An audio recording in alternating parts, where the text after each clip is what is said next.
নেতৃত্বে দেশ গড়তে হবে।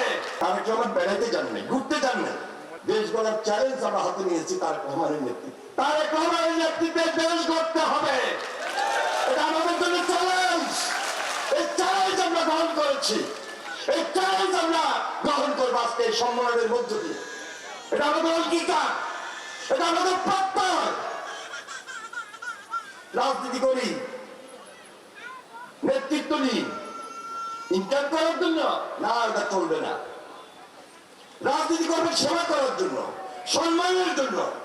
পদ যদি নিতে চান, পদ নিবেন এবং পদের পিছনে কি কাজ করতে হবে, কি দায়িত্বটুকু পালন করতে হবে বুঝে নেবেন, বুঝে দিবেন। এটা তারেক রহমানের কথা, আমার কথা নয়। আমরা সমীহ করে সম্মান দিয়ে এসেছি বলেই আজকে এই সম্মানের জায়গায় এসেছি। সুতরাং কেউ নেতা হয়ে ওই মোড়লগিরি করব, এই ভাব থেকে সরে আসতে হবে। কারণ দেশ গড়ার চ্যালেঞ্জ আমরা হাতে নিয়েছি তারেক রহমানের নেতৃত্বে। জাতীয় ঐক্যমত এবং জাতীয় ঐক্যমতের মাধ্যমে জাতীয় ঐক্যমতের সরকার গঠন করার একটা সুযোগ আছে। আমি জামাত ইসলামী কেন্দ্র থেকে নিজ পর্যন্ত নেতৃবৃন্দকে বলবো, আমার মনে হয় বিবেচনার দাবি রাখে। তারেক রহমান লন্ডন গিয়েছে, প্রফেসর ডক্টর মোহাম্মদ ইউনূসের সঙ্গে বসেছেন, আলোচনা করেছেন। তারেক রহমান বেড়াইতে যান নাই, ঘুরতে যান নাই। তাহলে কেন আজকে প্রশ্ন নিয়ে আসা হবে যে তারেক রহমান সেখানে কেন বসলেন? আরে তারেক রহমানের সঙ্গে বসতে হবে। বিএনপি অভিজ্ঞতা সম্পন্ন দায়িত্বশীল দল, বিএনপি বাংলাদেশের সবচেয়ে বড় রাজনৈতিক দল। বিএনপি আন্দোলন ছিল 17 বছর, লড়াই করেছে, সংগ্রাম করেছে, গুমের শিকার হয়েছে, খুনের শিকার হয়েছে। সর্বশেষ 36 জুলাই, এই 36 দিন বৈষম্য বিরোধী যারা ছাত্র আন্দোলন করেছে, সাধারণ ছাত্রদের যারা নেতৃত্ব দিয়েছে, তাদের সঙ্গে আমরা ঐক্যবদ্ধ হয়েছি। আমাদের ছাত্রদেরকে তাদের নেতৃত্বে দিয়েছি। দেশের মানুষ, সকল ছাত্র জনতা মিলে আমরা আন্দোলন করার কারণে হাসিনা শেষ পর্যন্ত পালিয়ে যেতে বাধ্য হয়েছে।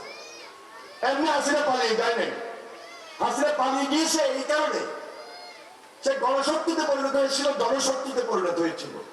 সর্বশেষ 5 আগস্ট পর্যন্ত লক্ষ্য করেছেন, হেলিকপ্টার থেকে বারবার গুলি করে শিশু হত্যা করেছে, ছাত্র হত্যা করেছে, সাধারণ মানুষকে হত্যা করেছে, আমার কর্মীটাকে পর্যন্ত হত্যা করেছে।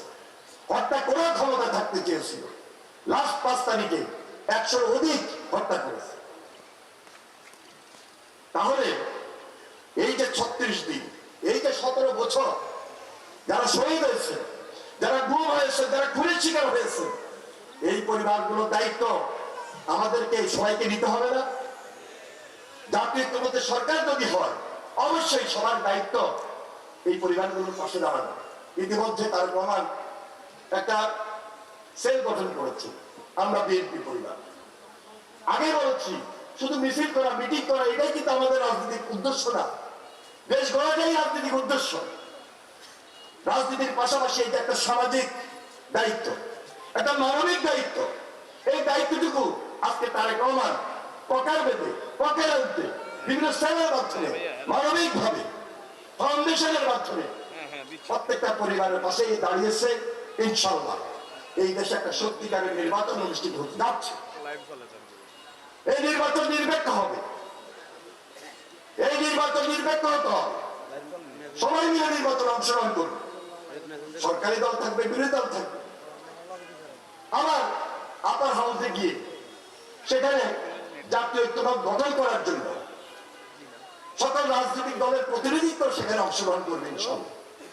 তাহলে এই দেশে যদি একটা সত্যিকারের নির্বাচনটা কথা অনুযায়ী, আলোচনা অনুযায়ী, সবার সহযোগিতা, আন্তরিকতায় রমজানের আগে ফেব্রুয়ারি মাসে নির্বাচনটা অনুষ্ঠিত হয়, তাহলে আমরা ধরেই নিতে পারি, বুঝতে পারি মানুষের যে সেন্টিমেন্ট, মানুষের যে স্পিরিট, 17 বছরের যে রাজনীতি, 36 দিনের যে জুলাই আগস্ট লড়াই সংগ্রাম, এক বাক্যে সবাই বলে দেয় বাংলাদেশ জাতীয়তাবাদী দল এই জনগণের সরকারের প্রতিনিধিত্ব করবে ইনশাআল্লাহ। এবং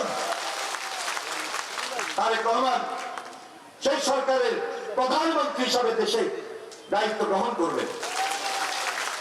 এখন থেকে তার কমার প্রস্তুতি নিচ্ছেন। 180 দিনে কি করবেন? এখন থেকে প্রস্তুতি নিচ্ছেন 365 দিনে কি করবেন। তাই আজকে এখানে উপস্থিত সবাই যারা আছি, নতুন রাজনৈতিক ধারা, নতুন চিন্তা, বর্বর যুগকে পাশ কাটিয়ে, জঙ্গলি যুগকে পাশ কাটিয়ে, 17 বছরের ট্রেনকে বাদ দিয়ে নতুন ট্রেন্ডে, নতুন চিন্তায় বাংলাদেশটাকে বিনির্মাণের জন্য তারেক রহমানের হাতকে শক্তিশালী করতে হবে। খালেদা জিয়ার হাতকে শক্তিশালী করতে হবে।